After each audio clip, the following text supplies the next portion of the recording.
नकाबपोश ने घर में घुसकर सोते समय वृद्ध महिला की लूटी सोने की जंजीर। शिकायत के बाद नहीं हुई सुनवाई। बीते दिनों में कई घटनाओं को अंजाम दे चुके हैं आजमगढ़ में, जहां एक उत्तर प्रदेश सरकार जीरो टॉलरेंस का दावा करते हुए न्याय दिलाने की बात करती है, वहीं अपराध करने वाले अपराधियों को तलाश कर सलाखों के पीछे भेजने का दावा पेश कर रही है। लेकिन मैनपुरी में यह दावा सफेद हाथी साबित हो रहा है। इसके चलते मैनपुरी में अपराध थमने का नाम नहीं ले रहा। कहीं तो लूट तो कहीं चोरी, ऐसी वारदातें आए दिन देखने को मिल रही हैं।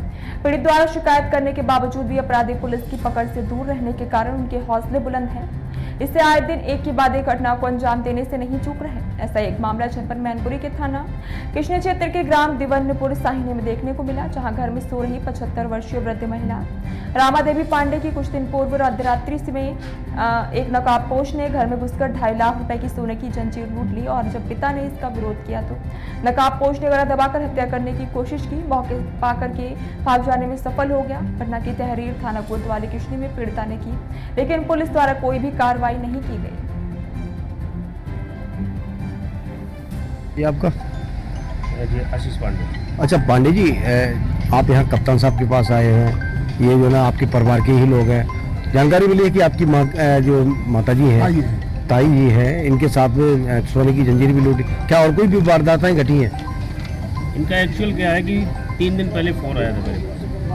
हम रहते हैं शहर में जी। इनका 3 दिन पहले फ़ोन आया कि मेरे साथ ऐसे ऐसे ताई के साथ घटना हुई है। रात में 2:30 बजे की कोई समझे का लड़का आया है और वो इनका समझे गला का दबाया, गला दबा के चैन तोड़ के कहाँ भाग गया।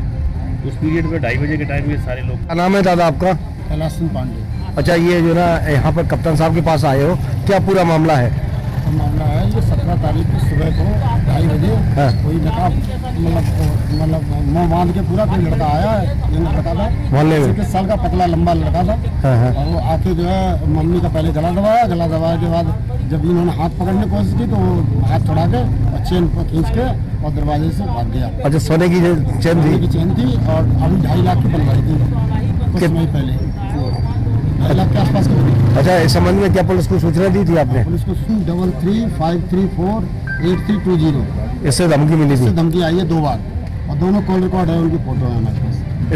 कितने दिन पहले आई थी ये धमकी? ये 18 तारीख के सुबह को ही आई है, सेम डे, जिस दिन चोरी हुई है, जिस दिन चैन छीनी है, डकैती लूटी है, उसके दूसरे दिन सेम उसी टाइम। तो इसके बाद भी पुलिस ने कोई कार्रवाई नहीं की? इसके बाद भी कोई कार्रवाई नहीं हुई है। अच्छा, आप कप्तान साहब से इतनी फेयर में है और रात भर कहती हाई जे आ गई और मतलब घबराहट की वजह से मतलब दवा दहशत में है, बहुत दहशत में। अच्छा, कप्तान साहब के पास आए, क्या आश्वासन दिया है उन्होंने? आश्वासन दिया है, बोले सच्चू को हम बात करेंगे, बोला कि उसमें बात करो, इसको सीरियस लें। ठीक है। चिल्लानी लानी तब उसको थोड़ा कहाँ संज्ञान हुआ, जब तक उठे तब तक वो कहाँ भाग गया।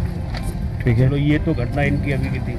इससे पहले इनके साथ 3-4 घटनाएं हो चुकी हैं। एक तो घटना फिलहाल कहाँ सितंबर में हुई थी 26/9 को। तब इनका लगभग 2.5 लाख की चैन गई थी और 2-2.5 लाख रुपये का नगद गया था इनका जी।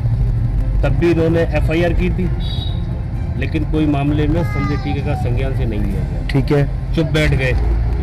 अब इनके साथ ये वारदात फिर हुई। उससे पहले 2-3 वारदातें छोटी छोटी कई और हो चुकी हैं चोरी की, कहीं 20,000 कहीं 30,000।